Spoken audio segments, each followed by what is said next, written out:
오늘 저는 9장 23절과 27절에 있는 말씀을 중심으로 복음을 위하여 라고 하는 제목으로 말씀을 증거합니다.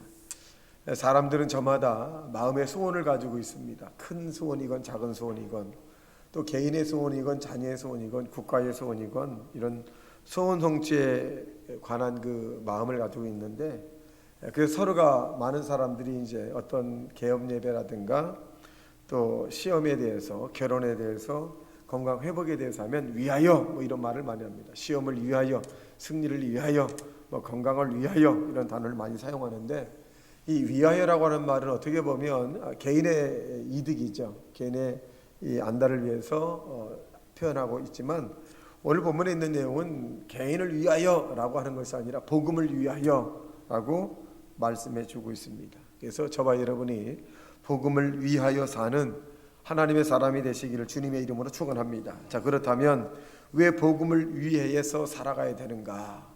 첫째는 하나님의 명령이기 때문에 복음을 위하여 살아가야 합니다. 이 복음이라고 하는 것이 뭐냐? 따라합니다. 유앙겔리온.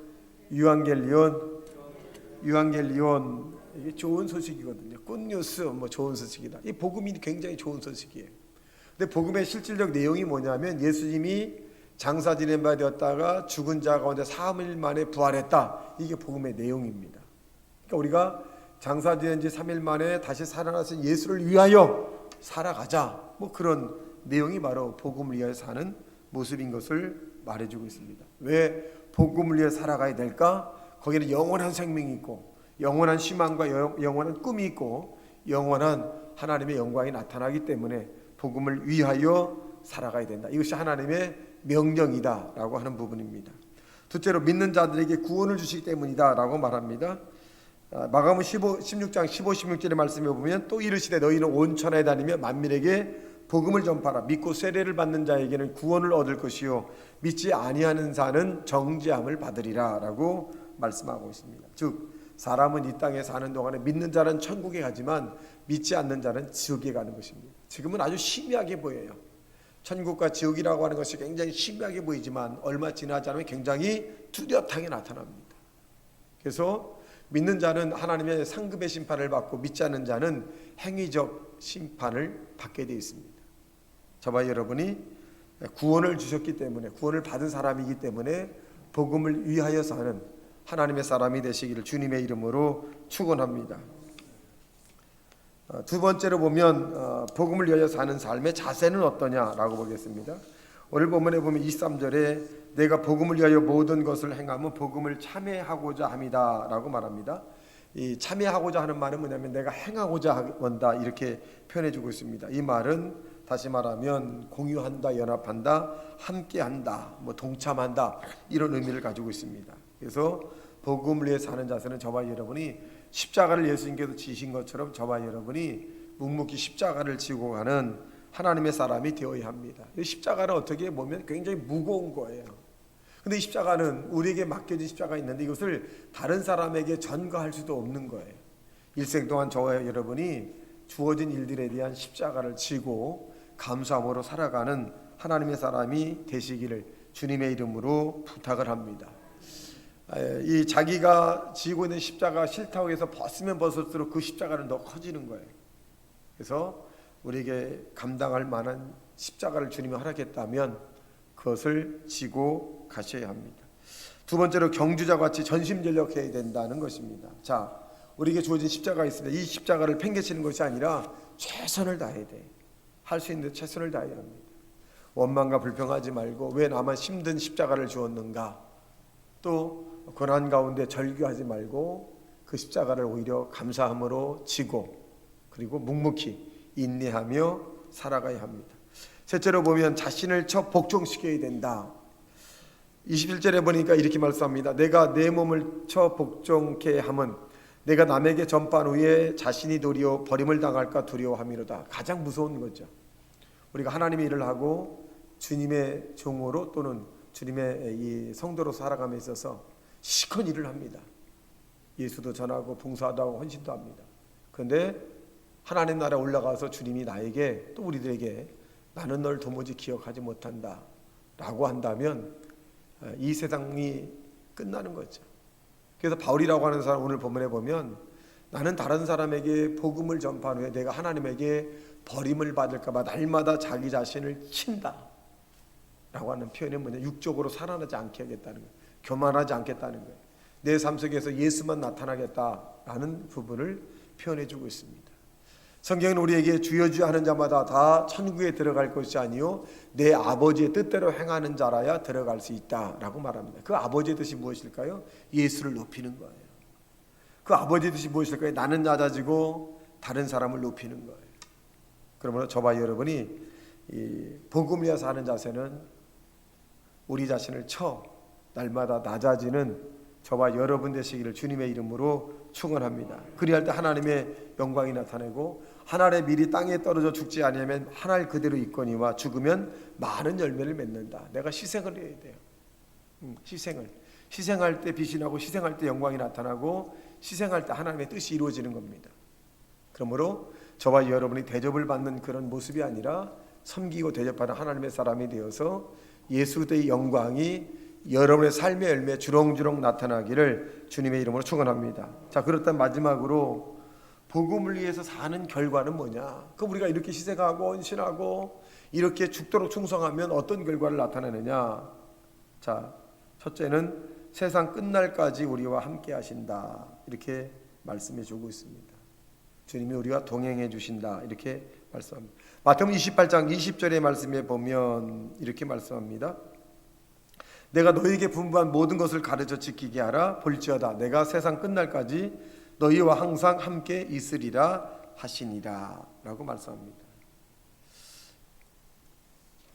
우리가 세상 끝날까지 누구와 함께하냐? 사람이 우리와 함께 하는 것도 중요하지만 예수님이 나와 함께 한다는 이 희망의 불빛을 여러분 밝히고 가시는 저와 여러분 되시기를 주님의 이름으로 축원합니다. 두 번째는 질병의 치료의 기적이 나타난다는 것을 말해주고 있습니다. 복음 전하자에는 귀신을 쫓아내는 권세도 주시고 뱀을 집어 올리는 권세, 무슨 독을 마실지 해를 받지 않는 권세, 병든 자에게 손을 얹어진 나으는 권세를 우리에게 주셨다라고 말씀합니다. 신의 능력이죠. 이 신의 능력은 어떤 사람에게 나타나냐면 많이 아파본 사람, 많이 아파봤을 때 하나님의 치료를 받은 사람이 예수 이름으로 치료가 나타납니다라고 선언할 때 각종 병들이 치료함을 나타낼 수 있습니다. 우리가 왜 하나님은 저와 여러분에게 때로는 아프게 만들고 때로는 고난을 통과하게 하고 때로는 속상하게 하고 때로는 왜 괴롭게 하나님이 허락하셨는가? 여러분, 우리가 어둠에 있어 봐야 빛의 소망을 알아요. 배고파 봐야 배부른 걸 알고요. 아파 봐야 건강한 걸 압니다. 또 봉사했을 때 그 기쁨을 느끼려면 봉사를 또 안 했을 때 그 절망감을 또 느끼게 됩니다. 그래서 우리가 빛과 어둠이 공존하듯이 내가 봉사하다가 안 해보면 너무 또 기쁨이 없어요. 그래서 그런 하나님께서 우리에게 주어진 일들에 대해서 우리가 빼앗기지 않도록 여러분이 최선을 다하는 하나님의 사람이 되시기를 주님의 이름으로 축원합니다. 더 나아가서 우리는 가장 중요한 것은 영적인 직분을 빼앗기지 않는 거예요. 쉽게 우리의 직분을 망각하는 것이 아니라 하나님께서 나에게 준 영적인 직분을 이 생명에 닿을 때까지 여러분 최선을 다하기를 주님의 이름으로 축원합니다. 우리가 잘 아는 에서와 야곱이라고 하는 사람, 물론 야곱이라고 하는 사람은 형의 발꿈치를 잡고 나온 사람인데 여러분 에서라고 하는 사람은 장자입니다. 가만히 있어도 영적인 복을 받고 물론 육적인 상 속에 4분의 3을 받죠. 이스라엘 사람들은 그만큼 이 장자는 많이 받습니다. 그런데 이 에서라고 하는 사람이 왜 그 동생을 섬기고 호위하게 되고 동생의 나라에 매일 쫓기고 그렇게 고통스러운 그런 후손이 조상이 되었느냐? 결국 팥죽 한 그릇입니다. 팥죽 한 그릇을 배가 고프다고 해서 에이라 모르겠다 너나 먹어라. 장자와 함께 다 가져가라. 결국 이 말 한마디가 에서는 들 사람이 되어서 이 야곱의 후손을 호위하게 되고 늘 에서의 후손은 야곱의 후손에서 그 약탈해가고 빼앗아가고 그리고 평지에 사는 것도 아니고 이 에서는 산지에 삽니다. 그래서 늘 어렵고 늘 힘든 그런 족속으로 남습니다. 만일 이 에서라고 하는 사람이 팥죽을 팔지 않았다면 아마 이것도 운명은 뒤바뀔 수도 있어요. 네, 바뀔 수도 있죠. 근데 이 에서라고 하는 사람이 이 영적인 그 하나님의 직분을 소중히 여기지 않고 쉽게 가볍게 여기기 때문에 그런 엄청난 결과를 초래한 것을 우리가 알 수 있습니다. 저와 여러분은 그 사건을 반면교사로 삼아서 영적인 일대의 소리가 빼앗기지 않고 지키고 더 확장해 나가는 하나님의 사람이 되시기를 주님의 이름으로 축원합니다. 그리할 때 하나님의 믿는 자의 표적에 따르는 영적인 은사가 저와 여러분에게 임할 줄 믿습니다. 더 나아가 우리는 영적인 하나님의 은사를 자꾸 구해야 돼요. 마지막으로 하늘의 상을 주신다라고 말합니다. 빌립보 3장 14절의 말씀에 보면 표대를 향하여 그래도 예수 안에서 하나님이 위해서 부르신 부름의 상을 위하여 달려가노라. 상이 있어요.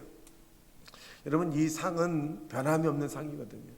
우리가 왜 이 땅에서 사는 동안에 다른 사람이 먹는 것을 마음대로 안 먹고 또 다른 사람이 마음대로 말하는데 나는 마음대로 말하지 않고 절제하고 참고 인내하고 또 미워한 자를 사랑하고 원수를 또 기도해 주고, 왜 이렇게 우리가 어떻게 보면 바보처럼 인생을 살아가야 되느냐, 왜 믿음의 그런 삶이 좁은 길로 가게 되느냐? 상급입니다. 상급이 있기 때문에 우리는 견디는 것이고, 상급이 있기 때문에 인내하는 것이고, 상급이 있기 때문에 참는 것이고, 상급이 있기 때문에 절제하는 것을 말합니다. 여러분, 그렇지 않으면 우린 이 세상에서 가장 불쌍한 사람이죠. 그러나 분명한 것은 하나님 나라의 상급이 존재하고 있다는 것입니다. 더 나아가 여러분은 하나님의 큰 은혜를 받은 사람이, 큰 은혜를 받은 사람이기 때문에 은혜 받은 사람의 행동으로 살아가는 자 되시길 주님의 이름으로 축원합니다. 우리 사모님에게 저는 늘 이런 얘기합니다. 내가 하나님의 은혜를 많이 받아서 나는 화낼 만한 자격도 없고 분노를 할 만한 자격도 없고 다른 사람이 내 말을 듣지 않는다고 해서 막 또 욕할 자격도 없고, 따져보니까 하나님의 은혜를 너무너무 많이 받아서 그럴 자격이 없어요. 네. 늘 그렇게 사모님한테 얘기하거든요. 자격이 없어요. 왜? 너무 많이 받았어요. 만일 그가 내가 받은 은혜를 받았다면 그는 성인군자가 될 거예요. 여러분, 하나님의 은혜를 많이 받았잖아요. 많이 받았으니 견디고, 많이 받았으니 화내지 말고, 많이 받았으니 여러분 이해하고, 많이 받았으니 하나님의 사랑을 나타나기를 주님의 이름으로 축원합니다. 여러분보다 안 받은 사람이 화내야 돼요. 안 받은 사람이 화나고, 안 받은 사람이 할 말 다 하고, 안 받은 사람이 막 마음대로 살고. 근데 우리는 받았잖아요, 은혜를. 하늘과 땅을 주신 하나님을 알고 있잖아요. 또 우리의 생명책에 기록되어 있잖아요. 은혜를 받은 사람은 이 땅에서 할 말을 다 하고 살 수가 없어요. 왜? 주님이 계시기 때문에. 저와 여러분이 하늘의 상을 위해서 절제해야 돼요. 우리가 대학을 좋은 대학 가려면 고등학교 때 다른 사람 8시간 자면 4시간만 자야 돼요. 그래야 이룰 수 있어요. 절제해야 되잖아요. 8시간 자는데 10시간 자고 내가 원하는 대학교 간다, 원하는 전공을 할 수 있다? 못해요. 우리가 하나님 나라에서 상급을 받으려고 하는데 다른 사람 할 말 다 하고 뭐 육적으로 다 살고 막 그러고 난데 하나 상급 받는다? 힘들어요. 절제하고 참고 인내하는 자가 상급 받는 거예요. 그래서 이 절제라고 하는 것이 얼마나 중요하면 성령의 9가지 가운데 맨 마지막이 절제예요. 아무리 신유의 능력, 예언의 능력, 기적의 능력, 말씀의 은사 막 이런 것이 아무리 많다 할지라도 절제하지 않으면 아무것도 아니라는 거예요. 절제. 저와 여러분이 예수님 이름으로 절제하고 또 절제해서 여러분의 삶 가운데 하나님의 영광이 여러분의 삶 가운데 나타나길 주님의 이름으로 축원합니다. 다시 말씀 생각 통성 기도합니다.